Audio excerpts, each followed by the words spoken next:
अपनी ये जवानी तुमने बर्बाद कर दी इन सब चीज़ों में ना, तो बाद में जब वक्त होगा तब तुम वहाँ रो रहे होगे, तुम्हारे पास में तुम्हारी ये जवानी होगी नहीं। ठीक है, तुम्हारे पास में यहाँ पर कुछ करने के लिए जो है ना इच्छा, मतलब ये मन में तो आएगा लेकिन शक्ति नहीं होगी, वक्त नहीं होगा। सरकारी नौकरी भी एक उम्र तक मेरे भाई फॉर्म भरने की इजाज़त देती है, उसके बाद में वो भी छीन लेती है। ठीक है, और तुम्हें यकीन नहीं हो रहा तो देख लो अपना कि तुम्हारा उम्र कहाँ था और कहाँ तक पहुँच गया और तुम्हारे पास में कितना वक्त बचा है। बहुत ज़रूरी है इस बात का कल्पना करना कि जीवन का वो महत्वपूर्ण समय जहाँ पर हम घूमते, जहाँ हम दुनिया देखते, जहाँ माँ बाप को हम जो है थोड़ा समय देते, जहाँ परिवार को हम समय देते, जहाँ हम जीते, जहाँ हम खुशियाँ देते हैं, उसको हमने तैयारी के मेरे भाई जगजीवन में झोंक दिया। हमने तपस्या की, बहुत तपस्या की, हमने बहुत मेहनत की।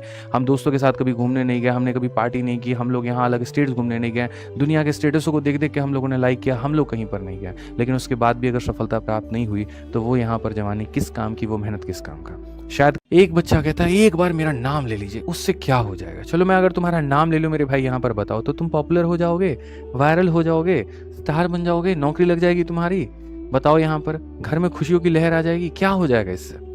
तो इन सब चीज़ों से मत पढ़ो, देखो इन सब का कोई फ़ायदा नहीं है। रियलिटी में मैं आप लोगों को एक बात बताऊं ना, ठीक है, तो मैं आपसे इतना कहूँगा कि भैया देखो नाम वाम में ये सब के चक्करों में ना पढ़ो। वास्तविकता इतनी है, क्लास तुम्हारी चल रही है, बढ़िया तरीके से पढ़ाई करो, बढ़िया तरीके से अपना टेस्ट लगाओ, ठीक है, और मेरे भाई कामयाबी पे भागो। ज़िंदगी में फालतू की चीज़ों में जितना वक्त बर्बाद करोगे मेरे दोस्त, अपनी ये जवानी तुमने बर्बाद कर दी इन सब चीज़ों में ना, तो बाद में जब वक्त होगा तब तुम वहाँ रो रहे होगे, तुम्हारे पास में तुम्हारी ये जवानी होगी नहीं। ठीक है, तुम्हारे पास में यहाँ पर कुछ करने के लिए जो है ना इच्छा, मतलब ये मन में तो आएगा लेकिन शक्ति नहीं होगी, वक्त नहीं होगा। सरकारी नौकरी भी एक उम्र तक मेरे भाई फॉर्म भरने की इजाज़त देती है, उसके बाद में वो भी छीन लेती है। ठीक है, और तुम्हें यकीन नहीं हो रहा तो देख लो अपना कि तुम्हारा उम्र कहाँ था और कहाँ तक पहुँच गया और तुम्हारे पास में कितना वक्त बचा है। कभी मिश्रा जी आप भी इस बात को सोचिएगा वहां पर कि आपने अपने जीवन के कितने साल इस नौकरी के जो है चक्रव्यूह में दे दिए हैं और आपका कितना बचा हुआ है। आपने 3 साल दे दिया, आप मान लीजिए, और आपके सिर्फ 3 साल बचे हुए हैं, और 3 साल में भी अगर आप मेरे भाई यहाँ पर सिलेबस के पार नहीं पहुंचे, कट ऑफ के तक नहीं पहुंचे आप यहाँ पे, तो अगला 3 साल आपका क्या होगा जरा आप सोचिएगा। बहुत ज़रूरी है इस बात का कल्पना करना कि जीवन का वो महत्वपूर्ण समय जहाँ पर हम घूमते, जहाँ हम दुनिया देखते, जहाँ माँ बाप को हम जो है थोड़ा समय देते, जहाँ परिवार को हम समय देते, जहाँ हम जीते, जहाँ हम खुशियाँ देते हैं, उसको हमने तैयारी के मेरे भाई जगजीवन में झोंक दिया। हमने तपस्या की, बहुत तपस्या की, हमने बहुत मेहनत की। हम दोस्तों के साथ कभी घूमने नहीं गए, हमने कभी पार्टी नहीं की, हम लोग यहाँ अलग स्टेट्स घूमने नहीं गए, दुनिया के स्टेटसों को देख देख के हम लोगों ने लाइक किया, हम लोग कहीं पर नहीं गए। लेकिन उसके बाद भी अगर सफलता प्राप्त नहीं हुई तो वो यहाँ पर जवानी किस काम की, वो मेहनत किस काम का।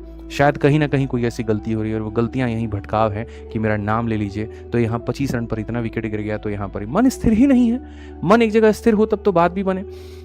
आप सफलता चाहते हैं, आप दूसरे रैंकर्स की बातों को देखते हैं तो आपको लगता है कि हम उसके जैसा क्यों नहीं बन सकते। आप बाकी लोगों को देखते हैं तो आपको लगता है मेरा सिलेक्शन क्यों नहीं हो रहा, लेकिन हरकतें आपकी वैसी नहीं है। ठीक है, तो हमारी मम्मी एक ही बात कहती है वहां पर कि जब जागो तभी सवेरा। ठीक है, तो आप अभी से अगर जाग सकते हो तो अभी जाग जाओ, अभी से मेहनत कर सकते हो तो अभी से करो, जितने एफर्ट्स अपने लगा सकते हो वो लगाओ, और सिर्फ इतना टारगेट दे दो अपने आप को कि भाई अगले 6 महीने है मेरे पास में, इसमें अगर मैंने कुछ कर लिया तो ठीक है, और नहीं किया तो हम अपने स्ट्रीम बदलेंगे, लेकिन इसमें अपनी जवानी को बर्बाद और नहीं करेंगे। ये अपने आप से एक वादा करके रखिए, आपके लिए बहुत फायदा होगा। मेरी बात इतना मान के चलिएगा।